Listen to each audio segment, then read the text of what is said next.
දින්දිම තීරණය කරා දන්ත ධාතුන්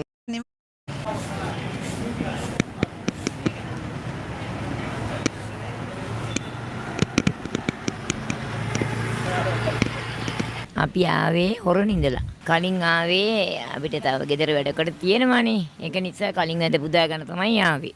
ඉතින් අපේ හිතේ ගොඩක් භක්තිය තියෙනවා. ඒ හින්දා තමයි අපි ආවේ. ඉතින් අපි ඇත්තෙම මේ ගස් සතුටු වෙනවා. ඉතින් මේ ආපු එක ගැන අපි පින්වන්තයි, අපි වාග්යවන්තයි. කොයින්ද ආවේ? මිහින්තලේ ඉඳලා ආවේ. අපි ගම්පහ ඉඳන් ආවේ ගෙදින්දිම තීරණය කරා දන්ත ධාතුන් වහන්සේ වැඳලා මිසක් අපි යන්නේ ආපහු. ඒකයි කලින් ආවේ. මොකද ලක්ෂ ගාණක් හෙට සෙනගෙනවනේ.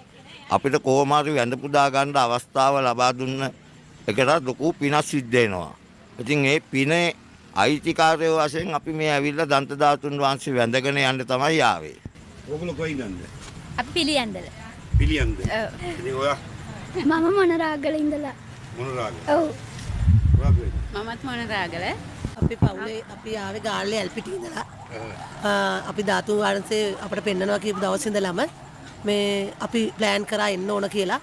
එල්ලා ඉතින් අපි කල්පනා කරා 18 වෙනිදා පෙන්නනවා නම් අපි සෙනගී ඉඳීවි. ඒක නිසා ඉතින් අපි වේලසන යන්න ඕන කියලා පාන්දර 4ට තමයි පිටත් උනේ. මේ මමයි මගේ යාළුවෙකුයි තමයි ආවේ. බුදුන් දකින්න ඕන නිසා වේලසනින්ම ආවා.